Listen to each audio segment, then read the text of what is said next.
whatever the first Monday is in August for any overdue labs that you didn't get done. Make sure you get those done. The reproductive system functions. The reproductive system produce gametes that have half the necessary chromosome information. We have 23 pairs of chromosomes. We have 22 pair of somatic chromosomes and 1 pair of sex chromosomes. A male is X and Y. That's the sex chromosomes. This would be the male down here. This would be the X chromosome. That's the Y chromosome. The Y chromosome really doesn't have very many genes on it.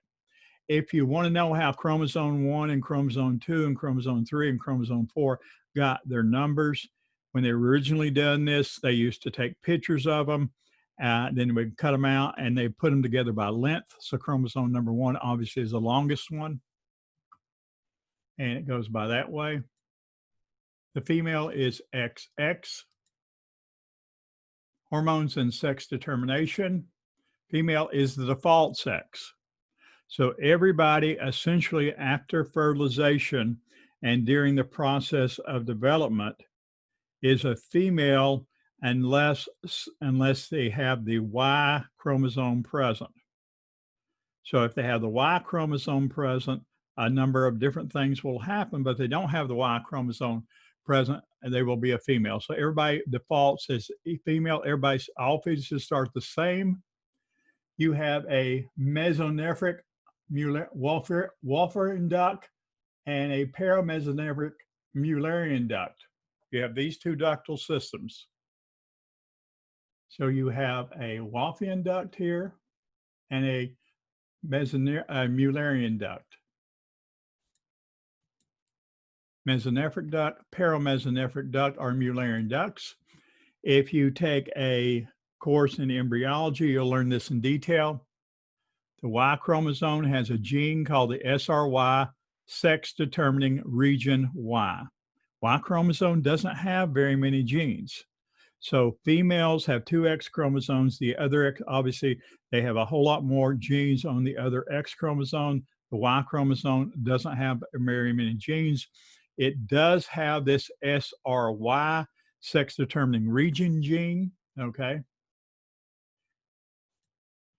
And this will produce testis determining factor, which causes testis development. Testis determining factor, which causes testis development.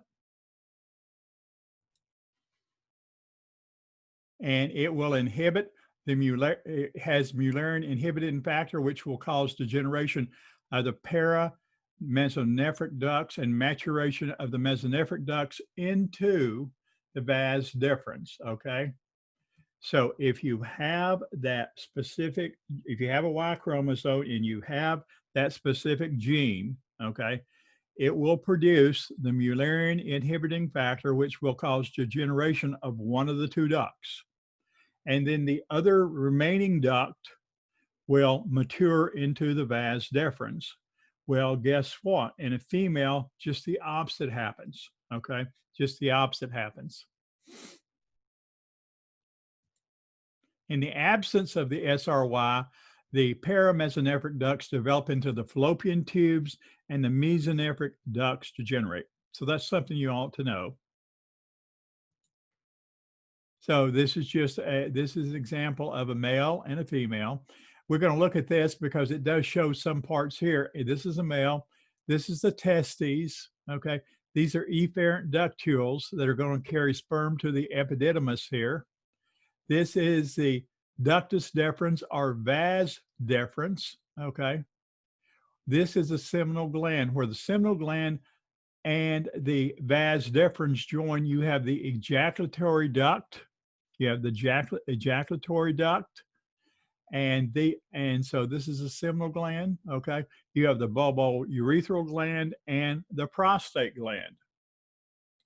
So these will all join, okay? These will all join, and then they join up with the urethra. So this is a simplistic picture of things that we're going to talk a little bit more in detail about. This is the female. This is an ovary, a uterine tube, the uterus itself, okay? the urinary bladder, all right, which is anterior, the urinary bladder, which is anterior, the vagina, the urethra, the hymen, and the vestibule. And so these are simplistic, but if you want to try to get a picture of the glands and the ducts, this is actually one of the best pictures that I've seen. Okay. And so if you get confused and looking at the other slides, just come back to this picture, especially in the male. Okay. Especially in the male.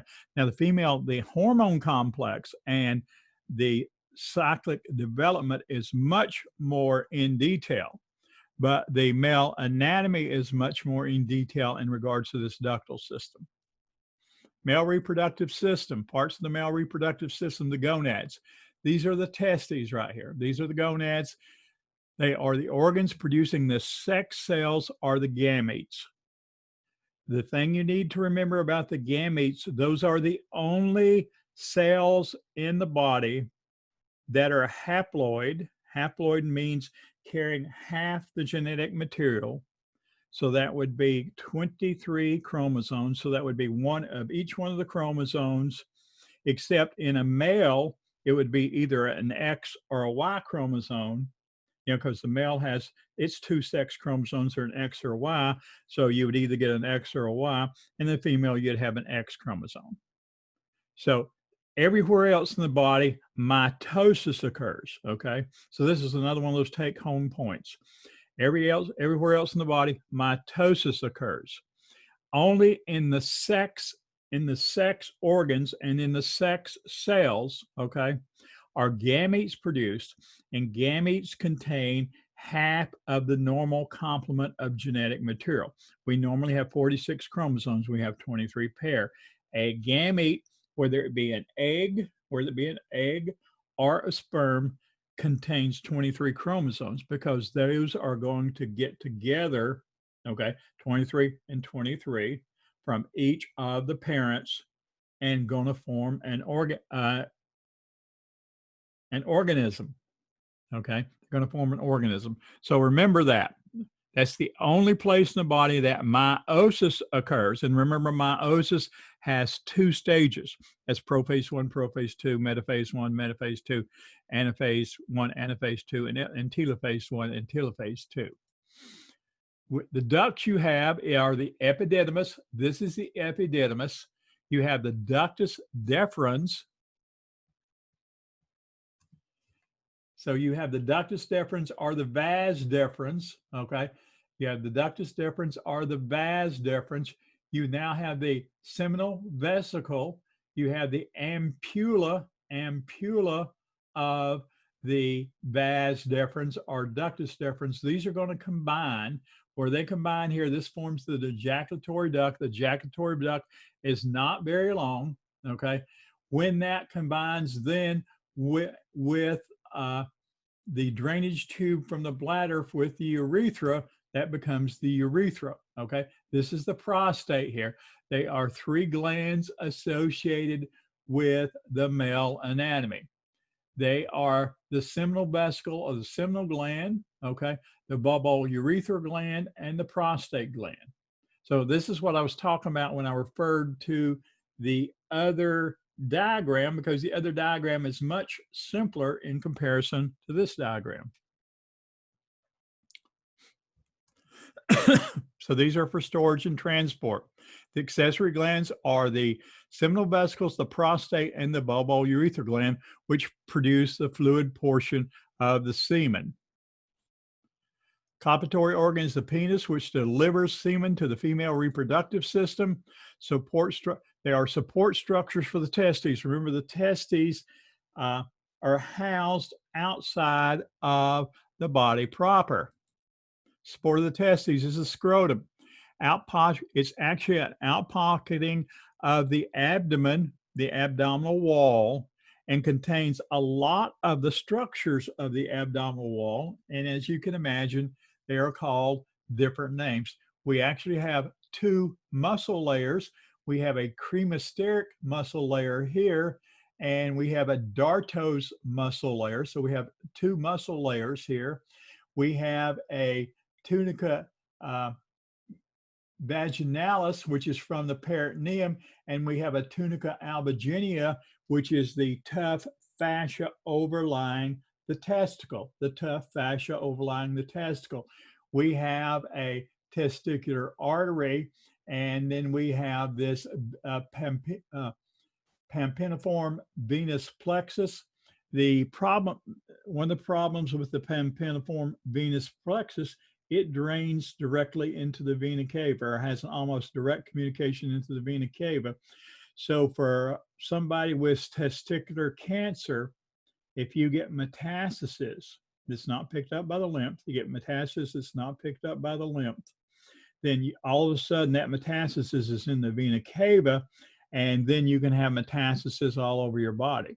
Remember Lance Armstrong, the cyclist who was, finally found out he was taking human growth hormone and everything like that. He had testicular cancer, and he had brain metastases. Okay, so in males, just like in females with breast exam, they should do monthly self breast exams. Males should do monthly testicular exams looking for masses. In my medical school class, the class 1 year in front of me, one of the students there had testicular cancer, and that was back before the days of a lot of endoscopy, and so he had peri-aortic lymph node dissections and removal of his testicle, obviously. And fortunately, at the time, he didn't have any metastasis, but it is. So I know personally somebody that's had it, and so that's something. If you have clients / patients, you are advising, and if they're males or females, you need to advise them about monthly exams, because testicular cancer in a male, just like breast cancer in a female, can be deadly. You have a septum, okay, which divides the testicles. You have subcutaneous tissue, okay. You have 2 layers of muscle tissue, dartos and cremasteric. Cremasteric is external, dartos is internal. They keep the testicles about 3 degrees Celsius lower than normal body temperature. 3 degrees Celsius lower than body temperature. It's required for normal sperm development. Well, how much is that? Okay. Well, an easy system to figure that out. Remember, if you read any medical literature outside of the United States, it's going to be in the metric system. So normal body temperature is 37. That's why if you see some of the ads for the infrared thermometers and other types of things, they will have it on metric. Okay, they'll have it on metric, whereas we use the English type system, which is now only used in 3 countries in the world, and the other 2 are not. There's Myanmar, and then there's one other country. It's not very big, but a good way to understand this is there is 1.8 degrees increase in Fahrenheit for every degree increase in centigrade. Okay, 1.8 degrees in Fahrenheit for every degree in centigrade or Celsius. We called it centigrade when I was in school in college back in the 60s. And so if it's 3 degrees lower, you can multiply 3 times 1.8. Okay, and that would give you 5.4. And you just subtract that from 98.6, and that gives you 5.4 from 98, 93, around 93, okay? And so sperm need to be in that environment for normal sperm development. That's why one of the things, if you go in for a fertility consultation, for the males, the first thing they'll ask the male is what type of underwear they're wearing. Are they wearing the underwear that keeps the testicles closer to the body, or are they wearing boxer shorts? And they'll also ask them about their sporting activities. Obviously, if you're a bike racer, okay, and you've got one of those narrow seats and you're leaning forward on it for hours at a time, then that could be a problem, because now you are moving the testicles more towards the body, okay? And so just remember this as a factoid, that It's about 3 degrees lower Celsius than normal body temperature. The testes are surrounded by a tunica albuginea. Okay, the tunica albuginea is this innermost capsule. Okay, it's the internal capsule around the testicle. It is essentially it's hard and adherent to the testicle. Okay, and then a tunica vaginalis, which is an extension of the peritoneum. Okay, extension of the peritoneum, because the testicles descend from the abdomen. And actually, one type of hernia, since there is a potential canal here, and if for whatever reason that ring where the testicle came through the abdominal wall gets the least bit stretched, you can actually have bowel come down into here. Okay, you can have bowel come down into this canal, and that's one of the exams you do for hernia exams to see if, especially in somebody that's got intermittent obstruction, there are symptoms of intermittent obstruction. Development of the testes begins in the embryo on the posterior abdominal wall. Descent to the scrotum through the inguinal canal, about 7 months gestation. Now, if you are somebody and you go into the medical field and you do a lot of peds, okay, especially you do well baby exams, one of the things that you will check for the males is to see that both testicles have descended. Undescended testes is called cryptorchism. Cryptorchism. It's undescended testes, okay? It's called cryptorchism, and that would be a test you would do. If they're not descended, obviously, if they're not descended in the proper fashion, then they are surgical procedures that pediatric surgeons do, or general surgeons trained in pediatric surgery do, that can correct this. Internal structure of the testes, we have the tunica albuginea. Remember, the tunica albuginea, okay, is the most internal of the coverings, okay? Crap.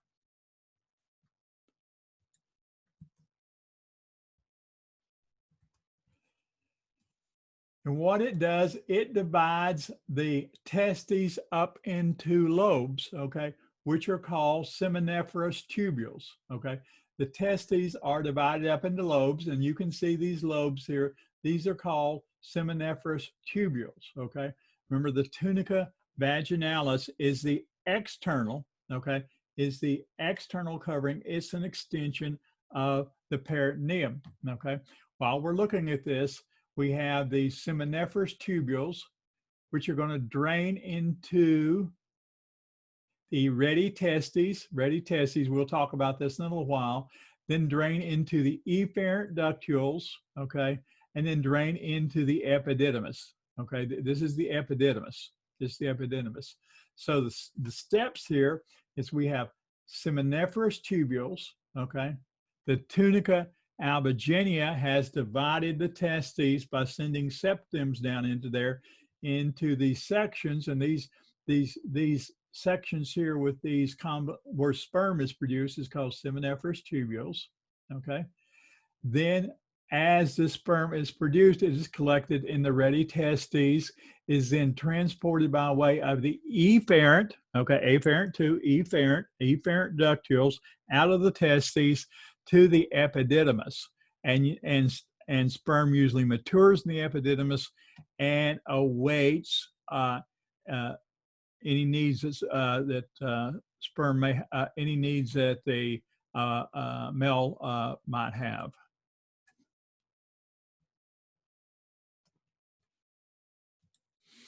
So that's seminiferous tubules, okay? Spermatogonia, which are the stem cells, will divide continuously to puberty so stem cells will divide until puberty to become spermatogonia. Stem cells will divide into puberty to become spermatogonia. So we have spermatogonia, we have these stem cells up in here, up in the basement membrane. We have spermatogonia here. Then we're going to have the primary spermatocytes. Then we're going to have a division, and then we're going to have another division. So that's going to be our secondary spermatocytes. We're going to have early spermatotids. We're going to have late spermatotids, okay? And then eventually we're going to have sperm, Okay, so this is a developmental phase, similar to a developmental phase that the ovum will go through, with one major exception. And the major exception is, so if you, next exam, if you got a question says compare and contrast the formation of sperm versus ovum, one stem cell, one primary spermatogonium, one primary spermatocyte is going to develop into 4 sperm, okay, 4 sperm, as opposed to in a female, the initial precursor cell will only develop into 1 functioning ovum and 3 polar bodies, okay, 3 polar bodies. So out of the two rounds of meiosis, you will have 3 non-functional daughter cells, which are called polar bodies. And then you will have 1 functional ovum. And that ovum obviously will have the haploid complement of chromosomes. It will have 23 chromosomes, just like each one of the sperm has 23 chromosomes. But not undergo meiosis to puberty. So you will get the spermatogonia formed, but nothing going to go to, it's going to go undergo meiosis until puberty, because until puberty, the male is not, because we're talking about this is set up for reproduction, okay?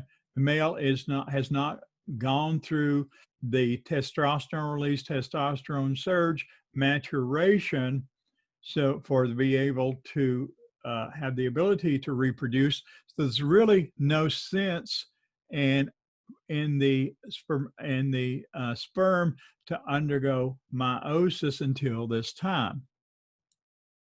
At puberty, the spermatogonia divide to become the primary spermatocytes. Primary spermatocytes divide to eventually form 4 sperm. So remember, 4 sperm are formed from 1 primary spermatogonia. From 1 spermatogonia, 1 primary spermatocyte, 4 sperm are formed, okay? So from each precursor cell, we get 4 sperm. In the female, we only get 1 functional ovum and 3 polar bodies.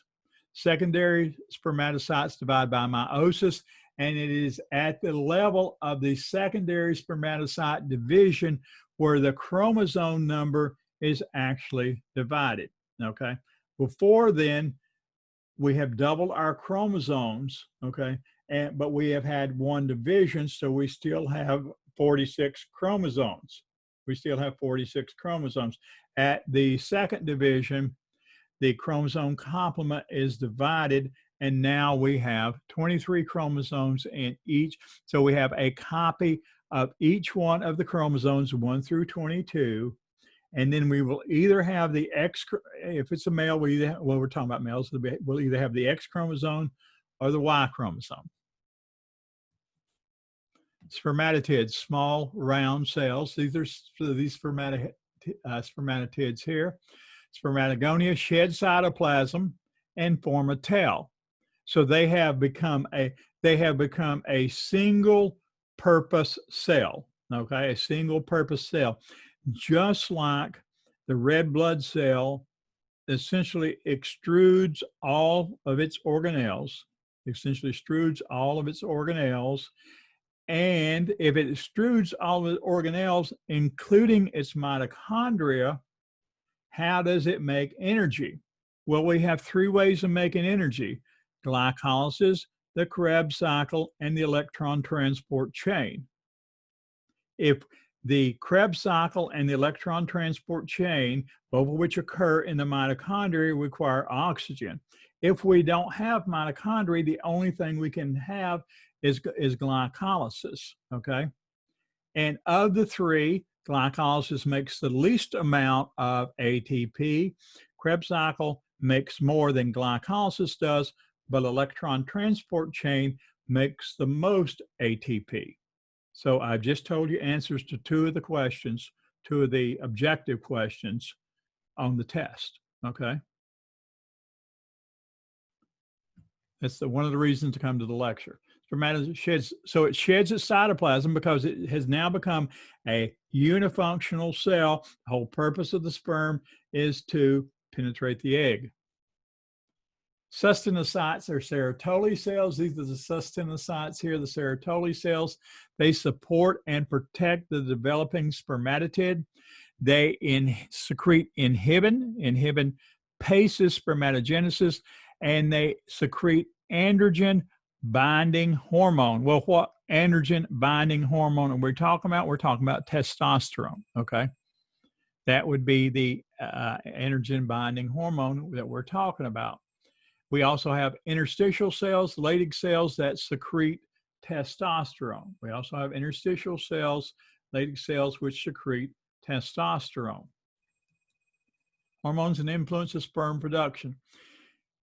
So with sperm production, we're going to have the influence of FSH, LH, and testosterone, okay? Females are going to have estrogen and progesterone in addition to FSH and LH. So in males, we're going to have FSH and LH. Well, where do they come from? Anterior, posterior, pituitary. Dr. Phillips's rule, and it's not a rule, it's a statement of fact. There are only two hormones that are produced in the posterior pituitary. They're antidiuretic hormone and oxytocin. There are only two hormones produced in the posterior pituitary. They are oxytocin, which works with uterine contraction, and milk ejection, breast milk ejection, and antidiuretic hormone we know now is secreted in high solute concentration and places aquaporins, places channels in the collecting tubules, so water can be reabsorbed into the system, okay, and not go out into as urine, as part of the urine, okay. So FSH must come from the anterior pituitary. So that's why I keep emphasizing these things to you, that, you know, if you just file these away, it may or may not be useful, okay, but you have it filed away. Follicle stimulating hormone function: initiate spermatogenesis and stimulate the sustenticular cells, okay. Sustenticular cells are going to produce inhibin and androgen binding hormone. LH and testosterone. LH is luteinizing hormone, stimulates interstitial cells, okay, to produce testosterone. Interstitial cells, which is also called Leydig cells, to produce testosterone. Testosterone controls development, growth, and maintenance of sex hormones, stimulates bone growth and epiphyseal closure, stimulates protein anabolism, and secondary sex characteristics. The protein anabolism is the reason that bodybuilders take exogenous testosterone. All bodybuilders, unless they're natural bodybuilders, are low-level amateur bodybuilders, take testosterone, okay? Every person on the stage, if you watch Mr. Olympia, Mr. Universe, and same way with the female bodybuilders, all of them take testosterone, and all of them take growth hormone and several other things. So don't be fooled. You can't get that way just by exercising, by lifting weights and eating right. You have to have some help outside. Structure, maturation, and transport of sperm. Sperm structure. This is a sperm structure. You know, there's a maturation, as you can imagine. At this point, we have extruded the cytoplasm. We have an acrosome. The acrosome is the very tip of the sperm. It's the very tip of the sperm, and it has the enzymes which is responsible for penetrating the outer layer of the egg, okay? This is the head, which contains the DNA material, okay? The DNA material is 23 chromosomes, one copy of the somatic chromosomes, one copy of 1 through 22, and then either an X or a Y chromosome. Then we have the mid-piece here. We have the mid-piece here, which is where all the energy is. That's where primarily where the mitochondria is located, because guess what? This flagellum needs to beat, and it needs to beat hard for movement, okay, for movement to propel the spermatozoa. So this is the stages it will go through. I won't ask you the individual stages. You might need to know the structure of the sperm. Okay, might need to know the structure of the sperm. So the head contains the DNA. The acrosome, which is the very tip, contains the enzymes. The midpiece is the metabolic area, and the tail is the flagellum. Maturation and storage. Sperm passes through the reedy testes. Remember, we had the seminiferous tubules here in the lobule. We had this reedy testi here, and then we had these efferent ductules, okay, efferent ductules, to reach the epididymis. This whole thing is the epididymis here. This is the epididymis. It's a common-shaped organ that lines on the posterior border of the testes. You can feel it. Sperm matures in the epididymis and may be stored here while they undergo morphological changes. We saw the morphological changes they underwent.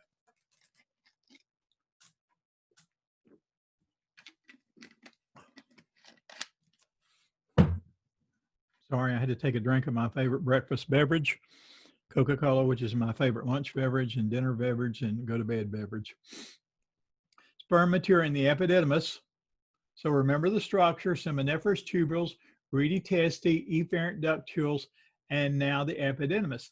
And notice that the epididymis is just a bunch of, you know, if you were to stretch it out, it'd be a long structure. It's a bunch of curvy structures, okay? A bunch of curvy structures where the sperm is going to go back and forth and mature, okay? Transport to the body exterior. The first transport mechanism is the ductus or vas deferens, which extends from the epididymis on the posterior side into the pelvic cavity and up and over posterior to the urinary bladder. So here is the ductus deferens. Okay, here's the vas, which more likely called the vas deferens or just the vas. Okay, you can, in the scrotum, you can actually palpate the vas. Okay, palpate the vas, and so if you you can do a in a male, you can do a sterilization procedure in the office with a little local anesthesia. Okay, because you can put some anesthesia in the skin and in this general area, and the vas deferens is an easy thing to palpate, okay? The vas deferens starts at the level of the epididymis, okay? Goes inside the pelvis, covers around the back of the bladder, okay? And then we have this, and I keep mentioning these glands because if we look at these pictures, it's easy to look at the glands. We have the seminal gland, okay, and the ampulla of the ductus deferens or the vas deferens. When these come together, when these two come together, instead of being called the vas deferens, it's now called the ejaculatory duct. So this is now the ejaculatory duct as which starts going through the prostate, okay, or it could be, and once it joins the urethra, okay, once it joins the outflow portion of the bladder, it then becomes the prostatic urethra, okay? So we have the vas deferens combining with at the junction of the seminal gland to form the ejaculatory duct. When that combines with the urethra, it becomes urethra. So let's look at the glands one more time. We have the seminal gland here, the bulbourethral gland here, and the prostate gland. So we have three glands involved in semen formation, okay? It enters the ejaculatory duct. It's only 2 centimeters long. How long is that? 2.54 centimeters an inch. So I have little things that I remember. 2.54 centimeters is an inch. So 2 centimeters long, it's a little bit less than an inch, formed by the union of the duct with the seminal vesicle and the vas deferens. Then passes through urethra, which is the terminal ducted system, passes through the prostate gland, through the urogenital diaphragm, okay, which means it's going to, that's the place where it's going to exit the pelvis, okay, and then into the penis. We have the seminal vesicle, which we've talked about here. Here's the seminal vesicle. Produces a fructose-laden fruit, provide nutrients to sperm, okay, nutrients to sperm. Prostate gland, here's the prostate gland. Contains prostate-specific antigen, PSA, that activates sperm. In people with prostate cancer, they usually get a high PSA. So that's one of the things that they test males for. And I've got some blood work to be done, and I'm sure that's probably one of the things that they test for. As a general rule, prostate cancer is not an aggressive cancer. There are exceptions. There are a number of people that have died from prostate cancer. But as a general rule, most men, when they die, if an autopsy is done and tissue samples taken from the prostate, have foci of prostate cancer. Most elderly men have foci of prostate cancer at that time. So if you're an elderly, if you are a super senior citizen, I'm now 70, so I'm a senior citizen. If you're a super senior citizen, then, and if you have prostate cancer and you have a biopsy and it's not an aggressive form, one form of treatment is to do nothing, is absolutely do nothing. And so the seminal vesicles produces fructose for energy for the sperm. This is a PSA, prostate-specific antigen, that activates the sperm. This is also what is measured as an index of prostate cancer. If you have prostate surgery or have proton accelerator therapy, we have a proton beam accelerator over next to UF and Shands, or if you have radiation, one of the ways they follow you afterwards is see if your PSA level comes down. If your PSA level comes down. And then lastly, we have the bulbourethral gland, which is a small gland, produces an alkaline mucus, okay? That is to, the vagina has an acidic environment, and so that alkaline mucus is trying to counteract the acidic environment. The root of the penis, there is a root portion that attaches the penis to the body itself. There are 3 cylindrical masses of tissue, okay? The corpora spongiosum, which is a small mid-ventral mass. So there's a corpora spongiosum, okay? And that is the section in which the urethra is traveling. This would be, see if you're giving this lecture in a room, this is the corpora spongiosum, okay? And this is where the urethra is traveling, okay? So this is the section where the urethra travel. The other section is the corpora cavernosum. These are when a male attains an erection.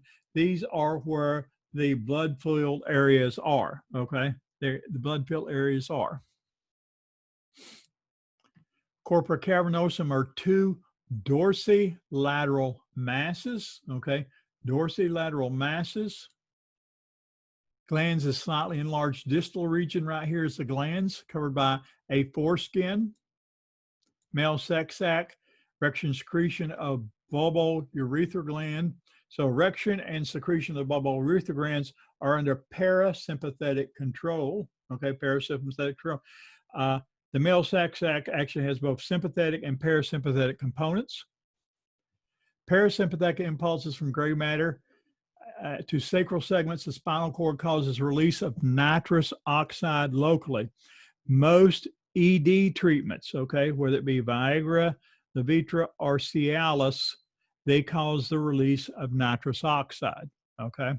They cause the release of nitrous oxide because this is what causes the dilation of the blood vessels, so you can get collection of the blood in the corpora cavernosum. This is also, if you follow the Super Beats commercial, okay, follow Super Beats commercial, they also mention nitrous oxide as being released because of Super Beats. Obviously, if you want to get a lot of blood flow to muscles, if you want to be healthy, a lot of blood flow to your heart muscles and to your skeletal muscles when you work out, nitrous oxide would be a good thing. So you can go into health food stores and they will be happy to sell you some stuff that supposedly were released nitrous oxide. I don't know how efficacious it was. I looked up the Super Beats thing, and it was $30 or $40 for a little thing of that concentrated Super Beats stuff. And I thought, okay, well, I'm not going to spend that. Responsive sinuses. In erectile columns, arteries and penis dilate, blood fills the cavities. Okay, engorgement causes, so once the cavities are filled, and they actually cause the engorgement of the cavities, and they cut off the venous drainage, so blood cannot return. If for whatever reason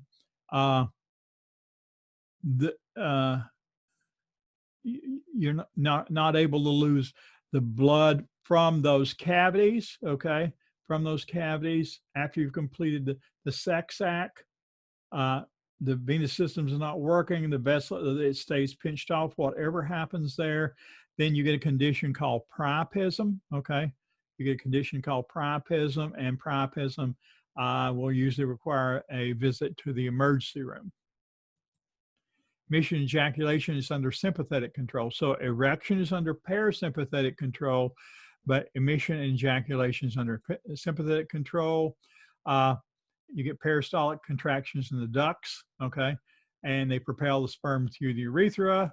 And then finally, the sperm cells and secretion accumulate in the prostatic urethra. And then with further contractions, you get expulsion, okay? So that is the male reproductive system.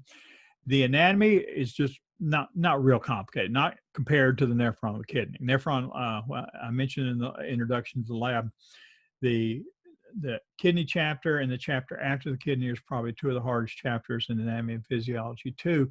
Now, the female reproductive system, the anatomy is simple. The hormonal and the cyclical nature of the cycle are a little bit more complicated, but there again, you have open book, open notes, so it's not nearly as bad for you as it would be somebody who has face-to-face exam and taking it without any supplementation.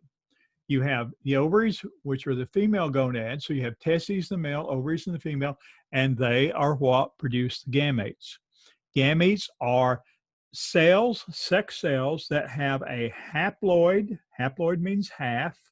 So they have half of the normal complement of chromosomes. Half of the normal complement of chromosomes is 23 chromosomes. We normally have 46 chromosomes. We have 23 pairs, okay? 22 somatic pairs, which means everybody has the same type of somatic pairs. They don't have the same genes, but they have same 22 chromosomes. And one set of sex chromosomes. In a female, it's X and X. In a male, it's X and Y. I keep going over that. Someday, if you file that away, it will help you. You'll get a point on your exam somewhere, maybe your certification exam, so you get your license to practice, whatever you're going to do. The ovaries flank the uterus. So we'll get this up. This is the ovary here, okay? There's two ovaries, okay? They are external, okay? They are external to this other part of the female reproductive system. There is no direct connection between the fallopian tubes and the ovary. There's no direct connection between the fallopian tubes and the ovary. Just like when you had a neuromuscular junction, you had the nerve in a end plate, you had a gap there, and then you had the muscle sarcolemma, muscle plasma membrane, okay? Same thing here. You have the ovary. You then have fimbria, which are finger-like projections, which are constantly waving. Because when a ovary is expelled, when an ovum is expelled from the ovary, it ruptures through the outer wall of the ovary into technically the peritoneal cavity, Well, these fimbria are constantly moving and sweeping across this ovary surface to grab at that ovum as it comes out, okay, as it ruptures at day 14, okay, it ruptures at day 14 to pull it into the fallopian tube.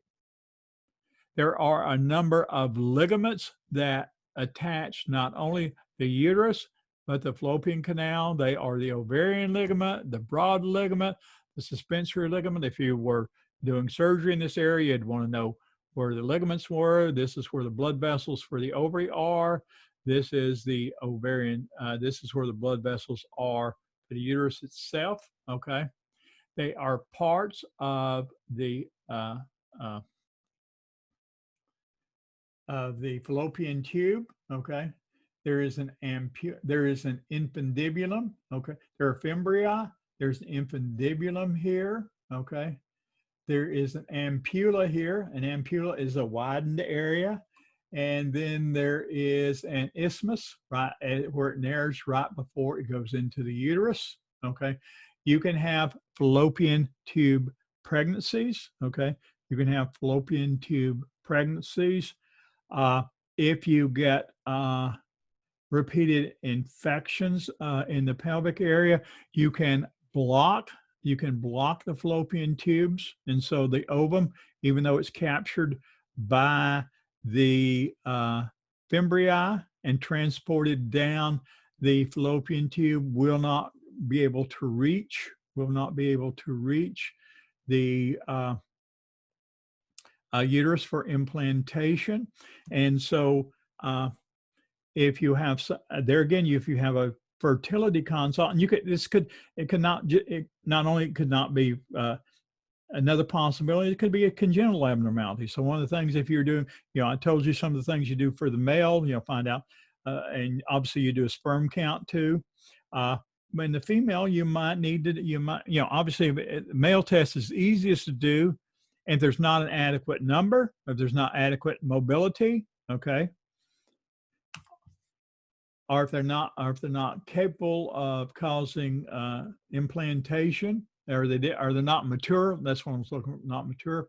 Here, you may have to actually do an X-ray where you inject dye up into the fallopian tube and see if some of that dye leaks out into the abdominal cavity. Okay, you're not putting a lot of dye there, but you want to be able to see. You want to be able to see the fallopian tube and make sure the fallopian tube is patent. Okay. As you can imagine, the uterus has 3 layers, okay? A perimetrium, an outer layer, a endometrium, an inner layer, and a myometrium. You have an internal os, internal opening, a cervical canal, and an external os, okay? And so there was a lot of things to see on this picture that we'll be talking about later. Hey, Professor.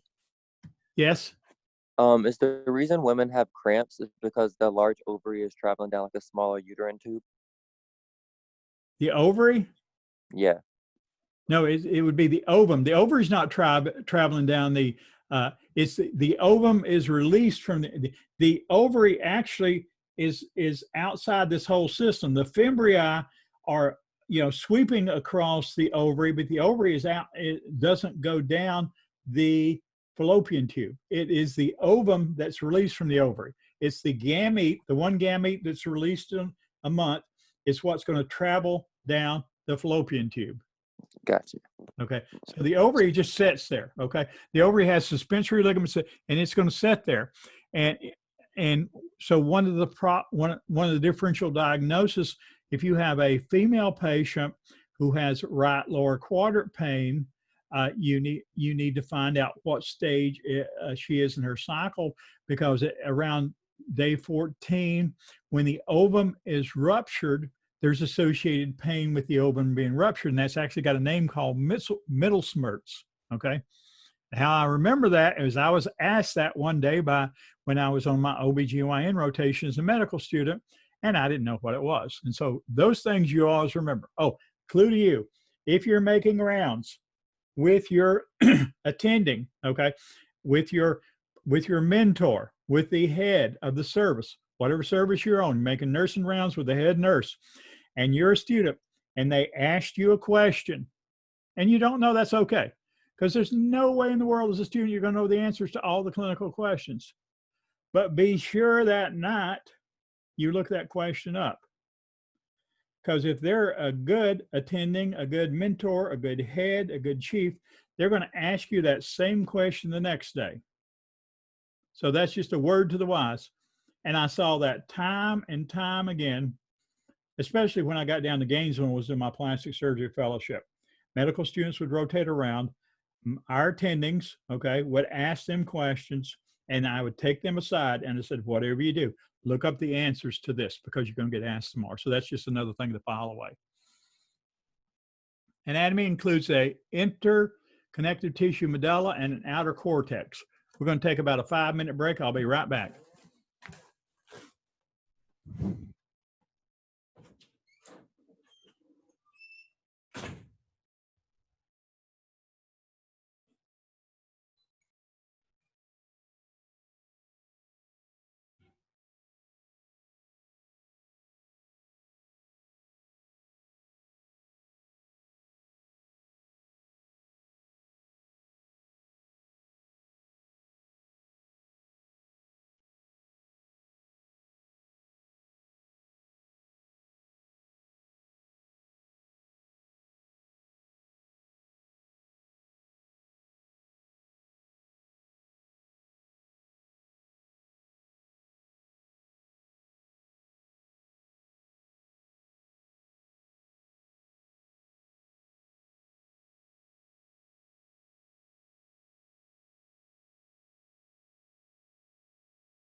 So we're going to look a little bit at a developing ovum here, okay, and developing ovum here. This is, and this is what I was talking about. Here is an ovum. Here is a follicle that is getting ready to be expelled, okay, and here is the actual ovulated oocyte, okay. You know, a sperm is called a spermatocyte. This is the actual ovum, okay, that has been generated, and is going to be expelled. And it is going to be expelled from the ovary at some point in the ovary, okay? And so those fimbria of the fallopian tube have to be sweeping and pulling. Remember, this is a fluid-filled space, okay? It's a fluid-filled space, and so they have to be sweeping to pull this ovum into the fallopian tube. Now, it works very well, okay? It works very well. Occasionally, it doesn't work so well, but it works very well. And so this is actually a picture.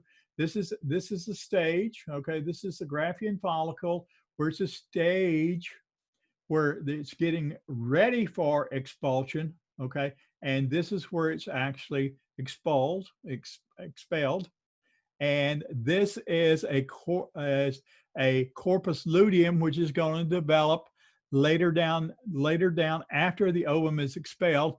And we're going to talk about this in just a minute, but this is the development. This is the development of the ovum, okay, of the gametes from the ovum, just like we had development of the sperm, with one exception.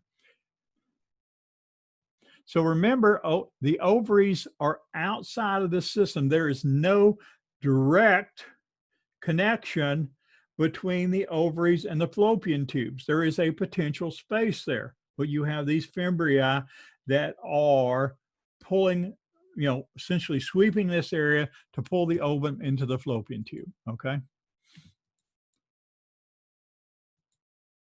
Ovarian follicles are located in the cortex, and they pass through various stages. We have the primordial follicles, okay? So we have primordial follicles when one layer of squamous cells surround the oocyte. We have primary follicles with one layer of cuboidal or columnar cells. We have secondary follicles with 2 or more layers of cuboidal or columnar cells. We have a Graafian or vesicular follicle, most mature stage, found on the surface. As these mature, they're going to go towards the surface. with an antrum, fluid-filled cavity found on the surface of the ovary. So this is a Graafian follicle. We have a corpus luteum, which is the representative follicle, which we looked at here is the start of a corpus luteum, okay, which is the representative follicle, okay, after the Graafian follicle expels the gamete. This corpus luteum secretes hormones to maintain the uterine lining in anticipation of fertilization of the ovum and implantation. This corpus luteum secretes hormones to maintain the uterine lining, because the uterine lining has started out as its basal layer and has become thicker and thicker and thicker to provide a surface for implantation of the fertilized ovum. So once the ovum has been ejected from the ovary, obviously it has to travel down the fallopian tube down into the uterus for fertilization, and then it needs to implant, okay? It needs to implant in the uterus, and so that lining needs to be maintained until that implantation occurs. If the implantation does not occur, if there is not a fertilized ovum, then the signal is sent to this corpus luteum, okay? The implantation has not occurred, and this corpus luteum atrophies into a corpus albicans, which is just essentially a fibrotic non-functional structure, no longer maintaining hormones, okay? So and we'll look at the hormone thing. The hormone thing in the female is much more complicated because of this maintenance of this environment. So the so if fertilization has occurred, implantation can occur, okay? Corpus albicans, white body formed when corpus luteum degenerates. Corpus luteum degenerates when implantation of a fertilized ovum has not occurred. Stages in follicular development can associate with mitotic events of oogenesis. Instead of spermatogenesis, you have oogenesis, okay? So these are the division stages.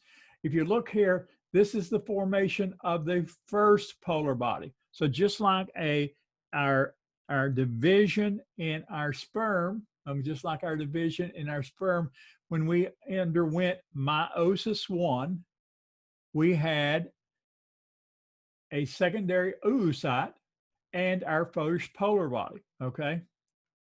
Secondary oocyte and the first polar body. We're then going to undergo meiosis 2. We're then going to undergo meiosis 2. Well, the polar bodies undergo meiosis 2, and it's got 2 more polar bodies. The secondary oocyte is going to undergo meiosis 2. Remember, meiosis 2 is the stage where the chromosome complement is decreased in half. It's the stage where the chromosome complement is decreased in half. So chromosome complement is decreased in half. And once it does that, then we get a second polar body and an ovum, okay? A second polar body. So we end up with, as opposed to 4 gametes in spermatogenesis, we end up with 4 functional gametes in spermatogenesis. In oogenesis, we end up with 1 functional gamete, 1 ovum, and 3 polar bodies, okay? I don't know why. I don't know if anybody knows why, but that's the way it is. So that's a factoid you'll have to learn and be able to regurgitate that, for a test, and then you'll forget it until you study this again. Complete meiosis 1, 2 unequal cells. Smaller is the first polar body. Second is the secondary oocyte that receives most of the cytoplasm. Meiosis 2, reduction division, 2 haploid cells. Larger one's ovum. Second is another polar body, is what we just said. Fallopian or uter tubes. Infundibulum, open end of the fallopian tube that opens conically. So not only are we going to have these fimbriae, okay, that are sweeping, but the opening of the fallopian tube is going to be in a cone shape, with obviously the wider shape going towards the ovary, okay, going towards the ovary. Remember, the ovary is going to stay right here. The ovary is going to stay right here. The ovary is external, no direct connection to the fallopian tube. Just keep that in mind. You know, you have the infundibulum with the wide conical portion pointing towards the ovary. You have the fimbriae sweeping it. Okay, but the ovary is external to the system, and it is retroperitoneal, and so diagnosis of ovarian cancer, which is a is probably the most severe female reproductive cancer, is difficult because the symptoms are non-specific at first. Okay, by the time the symptoms become enough specific that you feel like you've got the diagnosis, that you may have metastasis at that time, and it's a, you know, you probably don't know Minnie Rippleton. No, she died of breast cancer, but a lot of younger females and older females too, but younger females can die of ovarian cancer. Okay, so it's a bad reproductive cancer, just like testicular cancer, although testicular cancer is not nearly as bad as ovarian cancer is. We have the fimbriae, which are constantly sweeping, search for released oocyte, cilia covered, cause waves in peritoneal fluid.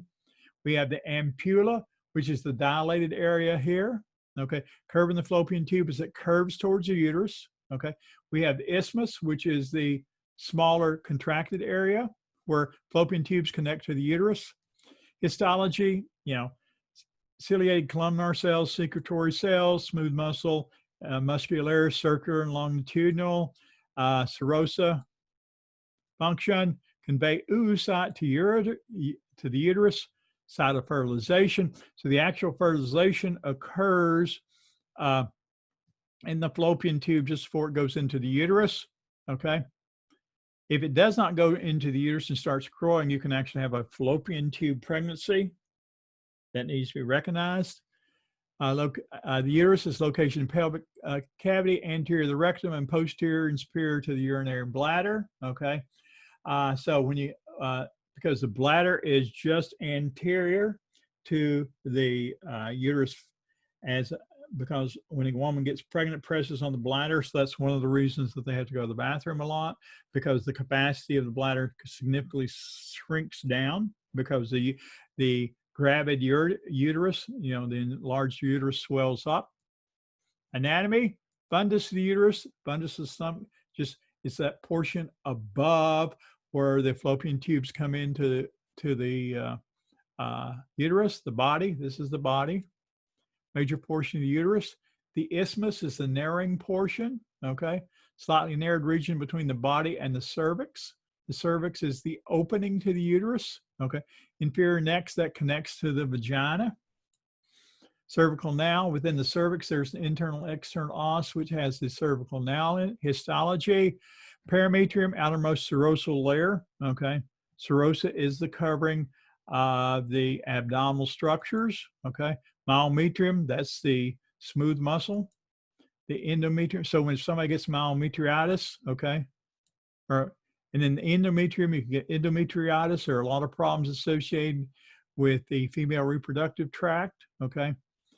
A single columnar epithelium with a thick lamina propria of connective tissue. A lot of blood vessels here. You can see both arterial and venous function. Site of implantation. Vagina is a muscular tube about 10 centimeters in length. How long is that? In inches, okay? Well, 2.54 centimeters is an inch. 2.5 centimeters is an inch. So we've got 2.5 into 10 is 4. It's 4 inches, okay? If you can remember, 2.54 centimeters an inch and 39.37 inches is a meter, you can do almost any metric conversion in length. It may take you a little while, but you can do it because those are the two things I remember.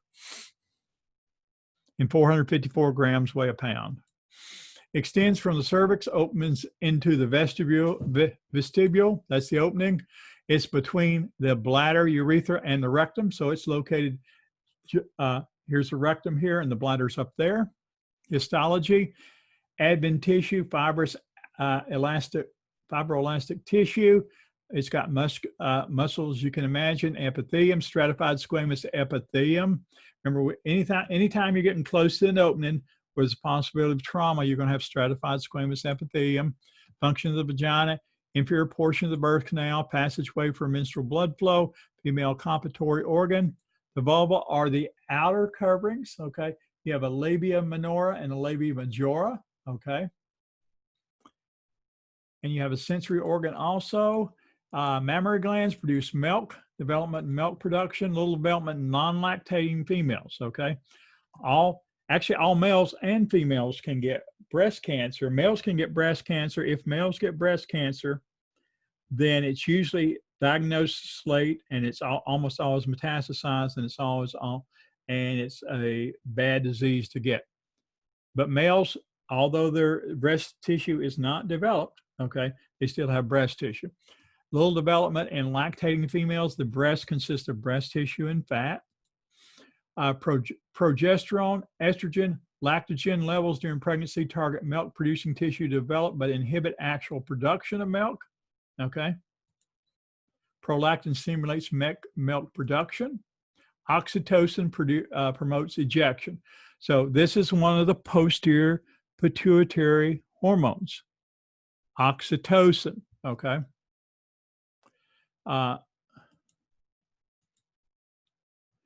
15 to 20 lobes separated by fibrous connective tissue, suspensory ligaments, and fat.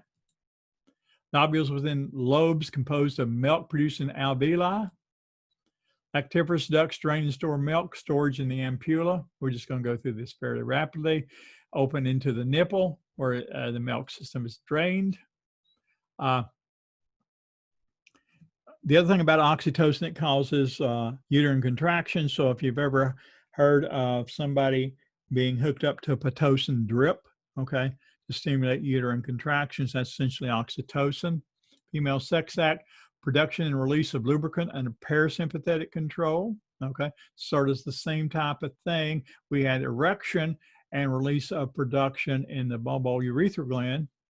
Bulbourethral gland. Impulses sent from sacral spinal cord, mucus from cervical mucus, engorgement of erectile tissue, parasympathetic control. Organs under sympathetic control, analogous to male ejaculation, perineal muscles contract rhythmically from spinal reflexes. Sexual cycle, reproductive life from menarche starts at puberty. Menses, monthly maturation of the follicles. Menopause, slowing of maturation.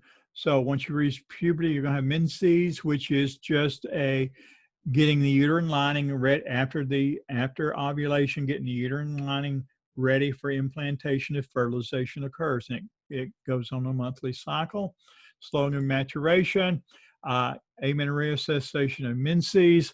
In the female bodybuilders or in the fitness individuals, if female bodybuilders are people who have severe anorexia, if they get down to a low percentage of body fat, they will have amenorrhea. Phases of the ovarian cycle. Pre-ovulation. Okay, remember ovulation occurs around day 14. Okay, and it's different for different individuals. Okay, but as a general, it occurs on day 14. Pre-ovulation or follicular phase. Gonadotropin releasing hormone stimulates release of FSH and LH, and follicular growth begins. Okay, so we have this gonadotropin releasing hormone is released by the hypothalamus that causes FSH and LH to be released in the anterior pituitary, and we're going to get follicular growth. Okay, primary follicle becomes a secondary follicle. Secondary follicle becomes a vesicular follicle. Ovulation occurs day 10 to 14. Estrogen increases, causes a surge. So the corpus luteum is going to secrete estrogen and progesterone. Okay, estrogen increases, causes a surge in luteinizing hormone. And estrogen levels trigger the release of the secondary oocyte. Corpus luteum develops, ruminates. Okay, excuse me. We had I got confused about this. The estrogen is released prior to that, okay? Corpus luteum, and then the follicles are released. Now the corpus luteum secretes progesterone and estrogen, okay? So the corpus luteum, which is after, this is the corpus luteum here. This would have been this is our Graafian follicle. This is expulsion to oocyte. This is our corpus luteum, okay? If implantation doesn't occur, it's going to go into a corpus albicans, which is essentially a fibrotic non-functioning structure. Remnants of follicle, progesterone, and estrogen produced, okay? So during this expulsion, we have an increase in estrogen. We have this estrogen increase, and then we have progesterone increase. And these increases are being maintained by the corpus luteum, okay? Progesterone prevents FSH and LH production. So now the corpus luteum is taking over this production to ensure that the uterine lining is available, is maximized for implantation, okay? Now later on, the placenta is going to take this over, okay? But for right now, the corpus luteum is doing it. Lack of LH supports causes a generation of the corpus luteum. So if we don't get implantation, okay, we may get degeneration of the corpus luteum. Preovulatory or proliferative phase. Estrogen stimulates basal layer to build a new endometrium. So we have estrogen stimulation initially too, in addition to FSH and LH, we're building a new endometrium. So this is the uterine lining, okay, becoming thickened, okay, becoming thickened and thickened and thickened. And this would be the ovulation phase around day 14 here, okay? And this is the secretory phase. This is the phase of the building up of the uterine lining, okay? Progesterone causes lipid and glycogen storage and blood supply to the endometrium is increased.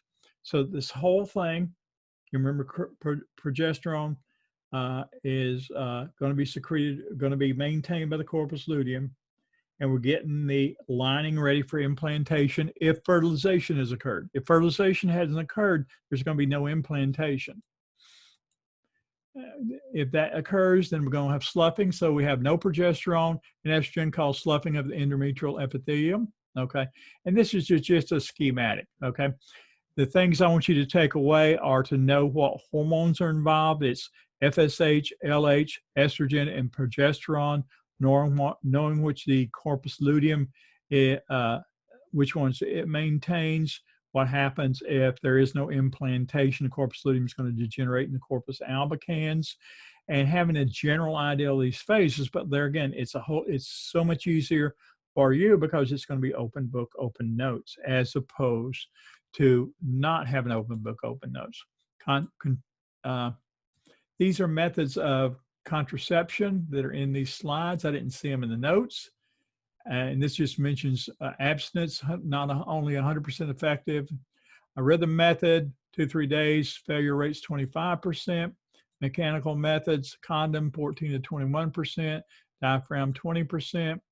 These, these would be for advising couples that don't want to have kids and want to have some type of method of preventing kids.